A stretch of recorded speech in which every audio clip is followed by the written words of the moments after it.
আসসালামু আলাইকুম। নতুন আরেকটি ভিডিওতে আপনাদের জানাচ্ছি আন্তরিক শুভেচ্ছা ও ভালোবাসা। আজকে দেখাবো আপনারা কিভাবে ট্যাঙ্কের পুডিং তৈরি করবেন, সেই রেসিপিটি নিয়ে হাজির হয়েছি। যেহেতু এখন অনেক গরম, সেজন্য যত ঠান্ডা খাবার খাওয়া যায় সেটাই শরীরের জন্য ভালো। তা আমি কিন্তু ঘরে আপনাদের আগের রেসিপিতে দেখিয়েছিলাম কিভাবে ট্যাঙ্ক পাউডার তৈরি করবেন, আর এখন দেখাচ্ছি ট্যাঙ্ক পাউডার দিয়ে আপনারা ঘরে কিভাবে পুডিং তৈরি করবেন সেই ভিডিওটি নিয়ে হাজির হয়েছি। তো দেখুন, পুডিংটা কিন্তু অনেক চমৎকার হয়েছে। তো ভিডিওতে দেখতেই পাচ্ছেন। তো পুডিংটা আমি A to Z শেয়ার করব কিভাবে আমি তৈরি করেছি।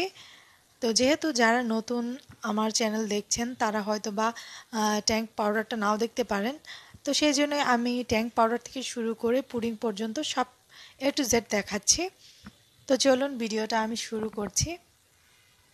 তো এখানে এরকম একটা ইলেকট্রিক আমি ব্লেন্ডার নিয়েছি, আর সাইট্রিক অ্যাসিড নিয়েছি, আর এটা হচ্ছে অরেঞ্জ ফ্লেভার, আর এখানে একটা ট্যাঙ্ক নিয়েছি, আর চিনি নিয়েছি। এই উপকরণগুলো আপনাদের লাগবে সামান্য পরিমাণ। চিনি তো সবার ঘরেই থাকে, আর ফ্লেভারটা আর সাইট্রিক অ্যাসিড আর ট্যাঙ্ক তো আপনারা বাজারে কিনতেই পাবেন। তো এখানে আমি 1 কাপ পরিমাণ চিনি দিয়ে দিয়েছি, আর আপনারা যদি পাউডার সুগার ইউজ করেন তাহলেও হবে, কোনো সমস্যা নেই। জাস্ট ফ্রুট কালারটা দিয়ে হালকা একটু ব্লেন্ড করে দিবেন, তাহলেই হয়ে যাবে। তো আমি এখানে একটা ট্যাঙ্ক পাউডার দিয়ে দিচ্ছি।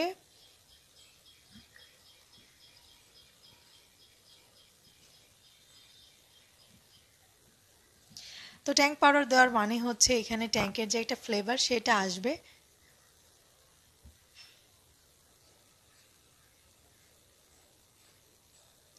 তো আমি 1 টেবিল চামচ পরিমাণ সাইট্রিক অ্যাসিড দিয়ে দিচ্ছি।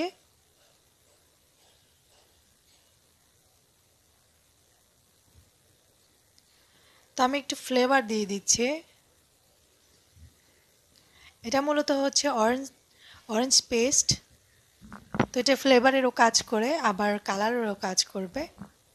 তো এখন সব মিলিয়ে আমি এটাকে ব্লেন্ড করে নিয়ে এসেছি। এই যে দেখুন হয়ে গেছে। যেহেতু এটা আমি শরবত খাওয়ার জন্য বানাবো, আর আপনারা যদি এটা সংরক্ষণ করতে চান তাহলে আপনারা ফ্রুট কালার ইউজ করতে পারেন, আর চিনিটা পাউডার হয়ে যাবে ব্লেন্ড করলে। আর যেহেতু এটা আমি পেস্ট ইউজ করেছি সেজন্যই এই চিনিটা ওরকমভাবে পাউডার হয়নি, দানাদার রয়ে গেছে।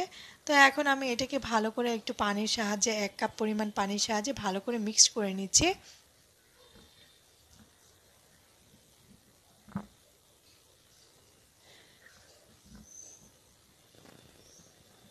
তো এখন আমি আমার কাছে যে ট্যাঙ্কগুলো ছিল, যে 2টা বাকি ট্যাঙ্ক ছিল সেইগুলো দিয়ে দিচ্ছি আর কি।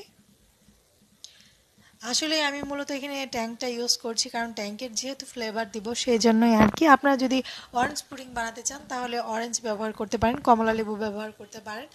আর যদি মিল্ক পুডিং বানাতে চান তাহলে দুধ ব্যবহার করতে পারেন। ঠিক একই প্রসেসে মূলত পুডিংগুলো হয়ে থাকে। তো এখানে আমি 3 টেবিল চামচ পরিমাণ চিনি নিয়েছি। যেহেতু আমি চিনি ব্যবহার করিনি, ট্যাঙ্কের মধ্যেই চিনি ছিল, সেই জন্য যদি কম পড়ে সেই জন্য আমি সামান্য পরিমাণ চিনি এখানে দিয়ে দিচ্ছি। আর এখানে মেশাবো 2 টেবিল চামচ পরিমাণ আগার আগার পাউডার। তো এখন ভালো করে এটাকে নাড়াচাড়া করে আমি এটাকে পানি দিয়ে ভালো করে নেড়ে, তো এখন আমি মানে যে এখানে অরেঞ্জের যে জাল দেওয়া খামিরটা আছে সেখানে ঢেলে দেবো আর কি।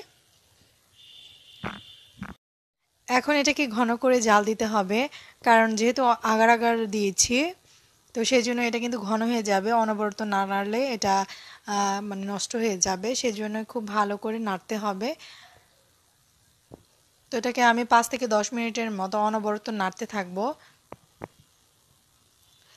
মিডিয়াম হিটে এটাকে আপনাদের নাড়তে হবে। তো যখন ঘন হয়ে আসবে তখন বুঝতে হবে যে এটা হয়ে গেছে। তো এখন এটাকে ঠান্ডা করে আমি একটা এরকম কাচের বাটিতে ঢেলে দিচ্ছি। আপনারা পুডিংয়ের যে বক্সগুলো পাওয়া যায় সেখানেও ঢালতে পারেন, কোনো সমস্যা নেই। তো এটাকে কিন্তু আমি আলাদা করে ছেঁকে নিয়েছি ছাঁকনি দিয়ে। যেহেতু মানে কালারে বিভিন্ন রকমের সাদা সাদা ভাব ছিল সেই জন্য আলাদা চালনি দিয়ে ছেঁকে নিয়েছি।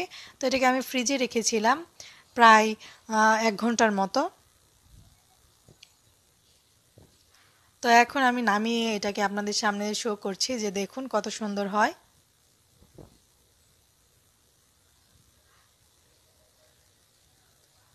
তো এই যে পুডিংটা কিন্তু অনেক চমৎকার হয়েছে, সেট হয়ে গেছে পুডিংটা। এটা আধ ঘন্টার মধ্যেই সেট হয়ে গিয়েছিল।